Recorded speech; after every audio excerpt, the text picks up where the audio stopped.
हर दिन एक भिखारी दरवाजे के पास आकर भीख मांगता था और घर का मालिक हमेशा घर के बाहर आते ही उसे देखकर गुस्सा हो जाया करता, कई बार उसके लिए गालियां भी बकता। तू जिंदा ही क्यों है?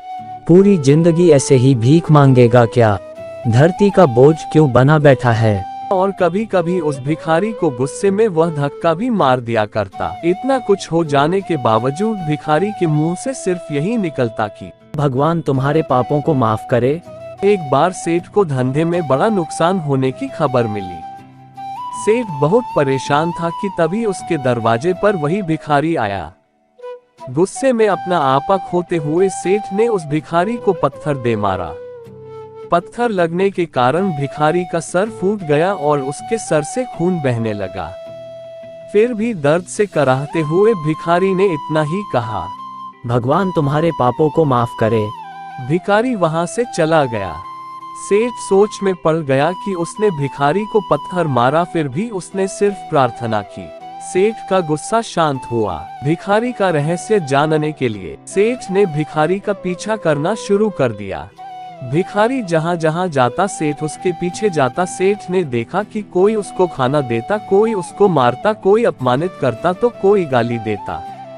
लोग भिखारी के साथ चाहे जैसा व्यवहार करते, लेकिन भिखारी सबके लिए एक ही प्रार्थना करता, भगवान तुम्हारे पापों को माफ करे। अब रात होने को आई थी। भिखारी अपने घर जाने के लिए लौटा, लेकिन सेठ अब भी उसका पीछा कर ही रहा था। उसने देखा कि भिखारी एक झोपड़ी की ओर चला जा रहा था। वहां एक पुरानी टूटी हुई खटिया पर एक बूढ़ी औरत लेटी हुई थी, काफी कमजोर और बीमार लग रही थी। वह भिखारी की पत्नी थी। अपने पति को वापस आता देख वह खाट से उठ खड़ी हुई। पत्नी ने अपने पति के भीख वाले कटोरे में देखा, उसमें सिर्फ आधी बासी रोटी थी। उसे देखकर वह बोली, आज बस इतना ही मिला, और हाँ आपके सिर से खून निकल रहा है, ये चोट कैसे लगी? हाँ आज बस इतना ही मिला, किसी ने कुछ दिया ही नहीं। सबने गालियां दी और एक ने पत्थर भी फेंका, इसीलिए मेरा सर फट गया। यह मेरे ही पापों का फल है। तुम्हें याद है कुछ सालों पहले हम कितने अमीर थे? क्या कुछ नहीं था हमारे पास? हमारे पास हर चीज जरूरत से ज्यादा थी, लेकिन हमने कभी दान नहीं किया। और उससे भी बुरा हमने उस अंधे भिखारी के साथ किया जो हमारे द्वार पर भीख मांगने आया करता था। हाँ, हम उस बेचारे अंधे के साथ बहुत बुरा करते थे। उसका अपमान करते थे, उसे खाने के लिए रोटी की जगह कागज दिया करते, उसका मजाक उड़ाया करते और कभी कभी मारा भी करते। मैंने कभी उसको खाना नहीं दिया। एक बार मैंने उसके मुंह पर मिट्टी भी फेंकी थी और वह हमेशा दुखी होकर यही कहता कि भगवान तुम्हें तुम्हारे किए की सजा देगा, भगवान तुम्हारे पापों की सजा जरूर देगा। उसका श्राप सच हुआ और हम इस दुख भरी जिंदगी में आ गए। हाँ उसका श्राप सच हुआ, इसलिए मैं किसी को बद्दुआ नहीं देता।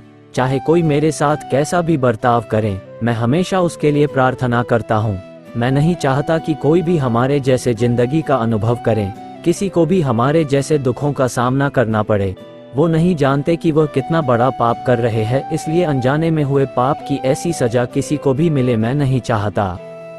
सेठ वहीं पर छुपकर यह सारी बातें सुन रहा था। अब उसे सब कुछ समझ में आ गया था। भिखारी और उसकी पत्नी ने वह आधी रोटी मिल बांटकर खाया और भगवान को धन्यवाद बोलकर सो गए। अगले दिन भिखारी फिर से भीख मांगने गया। सेठ के घर पहुंचा। सेठ ने पहले से ही गरम रोटी उसके लिए निकाल कर रखा था। उसे देते हुए सेठ विनम्रता से बोला, माफ कर दीजिए बाबा, मुझसे बहुत बड़ी गलती हो गई।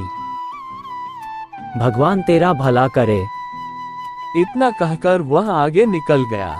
इस कहानी से जो सीख लेने लायक है कि आदमी चाहे किसी के बारे में बुरा कहे या भला करे, लेकिन भगवान सिर्फ कर्म के हिसाब से उसको फल देता है। क्या हुआ अगर भगवान नहीं दिखता है? लेकिन ये बात बिल्कुल सच है, उसके खाते में सबका हिसाब बहुत पक्का होता है। इसलिए जब किसी के लिए कुछ भी करो तो अच्छा ही करो।